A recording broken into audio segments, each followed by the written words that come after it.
Hello again everyone, welcome back to ptet.chemistry channel. So this is the start of section 10.7, which is basically on carboxylic acid and its derivative, which include esters. And in recent year, they will have include infrared in the new specification as well. Alright, so 10.7 is just my classification, and all the 10.7 from now onward would be on carboxylic acid, ester, and infrared chemistry. Yeah. So infrared is a technique, there's no infrared chemistry actually. But anyway, so we start from bromopropan. So this is 1, 2, 3 carbon skeletal formula. And number 2, there is a bromine there. So that is essentially what they've drawn. CH3 twice, CH, skeletal formula. We don't show the hydrogen bonded to the carbon. The carbon is bonded to 1, 2, and 3 groups. So there's a hydrogen there.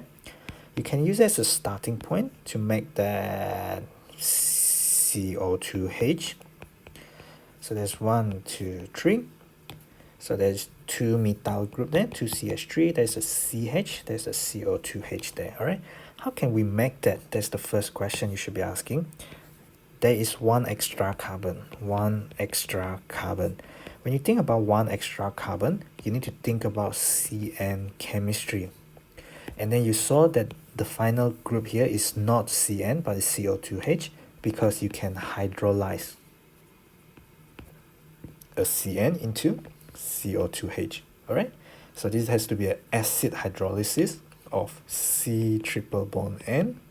These are called nitral acidic hydrolysis, basically using just dilute HCl or dilute H2SO4 and you reflux it, and your nitrile can easily become CO2H, which is your desired carboxylic acid.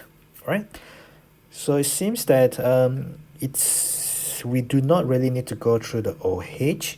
We can go straight to CN using KCN in ethanol.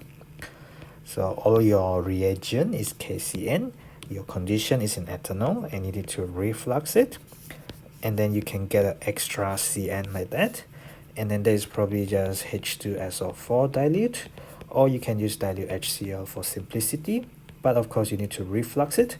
So this is your nucleophilic substitution. You substitute the bromide with Cn minus. This is your hydrolysis reaction. So it's a multi-step reaction. Yeah. So I can add my Cn straight away.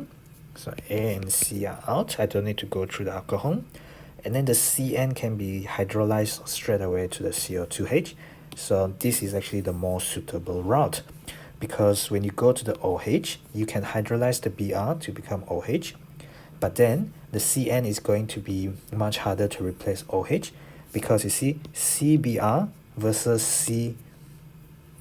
So you are breaking CBr here. If you form this is the bond that you need to break. You need to break CO. You can have a look in the data booklet to find out that this is the stronger bond than this. Therefore, it's better to start from this, because we're going to break it and we're going to form this CC bond. If we start from this, we have to break a really strong bond, despite how easy it is to go from Br to the OH through another hydrolysis reaction.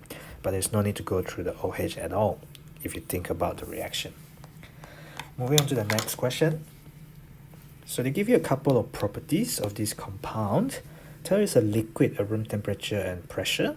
So it hasn't boiled off yet, so it's probably a relatively high boiling point. But again, it doesn't boil off at room temperature, so most organic compounds remain liquid at room temperature and pressure, right? Apart from the simple hydrocarbon. It does not mix completely with water, so no hydrogen bond with water, because if you can form hydrogen bond with water, you'll be very soluble. Does not decolorize acidified manganate 7. So acidified potassium manganate 7, that is your manganese plus 7. This is a very strong oxidizing agent. So therefore, Y cannot be oxidized, because if Y can be oxidized by an oxidizing agent, the oxidizing agent itself would be reduced. And when you go from Mn plus 7, when it get reduced, it will form that pale pink / colorless mixture, which is manganese plus 2. Alright, so you can oxidize ethanol, so that shouldn't be the case then. Ethanoic acid has a OH that can form hydrogen bond with water. So ethanoic acid is soluble in water. Ethane is a gas at room temperature and pressure.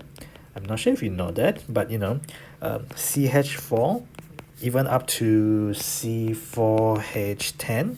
So you have heard of butane.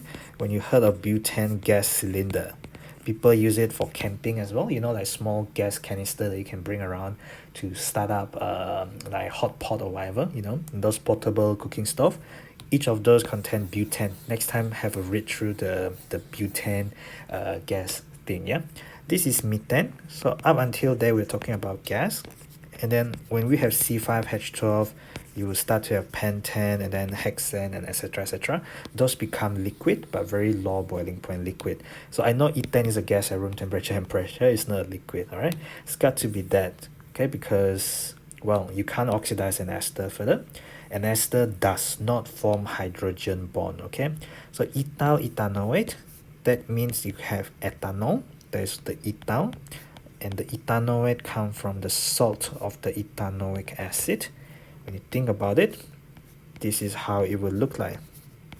I have drawn the ester the other way around instead of the other way around that you probably always see in books, but this is entirely correct as well because you have C double bond OO, and as you could see, you have 2 carbon acid because this is the one with C double bond O.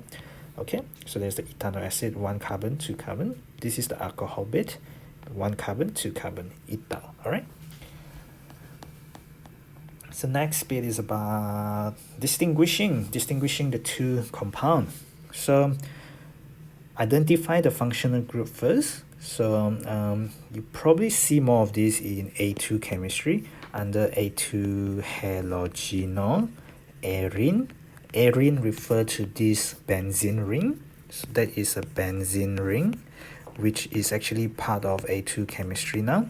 But back then they like to ask it in AS as well, so I doubt it will come out in modern questions, but never say never. It's more interesting now, and it will get more interesting once you have done your A2 organic chemistry. But this is a carboxylic acid, this is a primary alcohol. If I draw it out in skeletal format, you might be able to see it better. CH2 CH2 OH. If ever you can't see it, draw out and see for yourself. Draw and see. Yeah, the carbon bonded to the OH is bonded to one other carbon. It's called a primary alcohol because the carbon with the OH is bonded to one other carbon. Alright, and that is sad. How about wine or CH2? Okay, so there's a CH2 and then CO2H. I do not want to forget that. Okay, so there's just the Y that I've drawn out that bit there, and there's just the Z where I've drawn out that bit in skeletal formula. This thing where you have oxygen, so this is not an ester because there's a CH2 there. This thing where you have oxygen bridging between two carbon, that is actually called an ether functional group, which you don't exactly do in A level. Okay, so an ether functional group basically is when you have an oxygen bridging between 2 carbon. Yeah. Anyway, so when you have acidified AgNO3, that is your test for halide anion. And one thing, that is why I said this is probably better in halogenol arene A2 chemistry, is because even though you have this halide there, the halide bonded to a benzene ring, it's never ever hydrolyzed, so you do not get that. Okay, because of something you will learn more in A2 chemistry. I won't elaborate it further. Fehling reagent is a test for aldehyde, and in both of these cases you do not have aldehyde. In sodium can react with carboxylic acid because you have the OH there.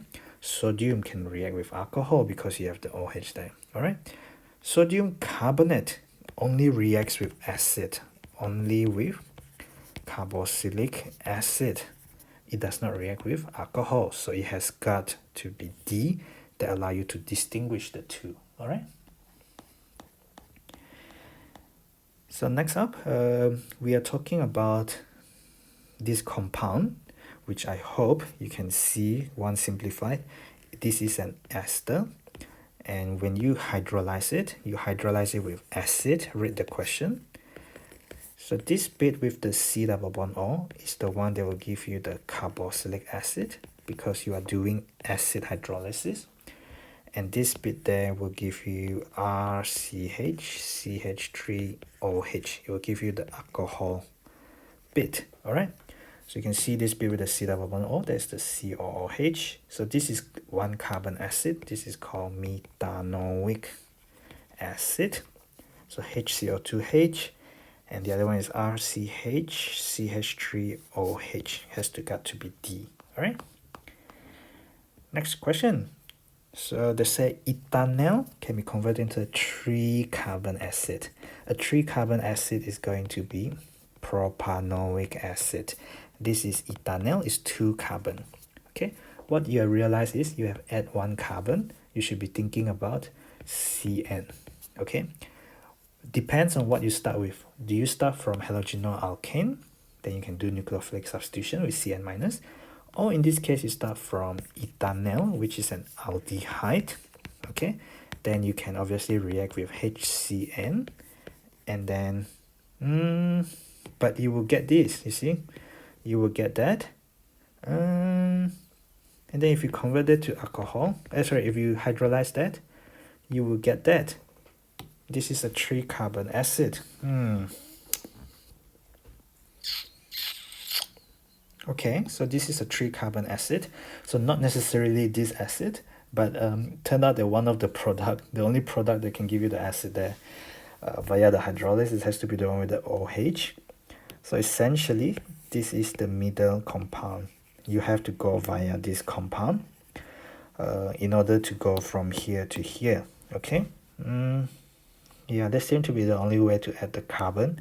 To add 1 extra carbon via the CN onto the aldehyde here. This is aldehyde because it's a ethanol, CHO. Okay, so this intermediate would have the structural formula of CH3, CHOH, CN, which is D.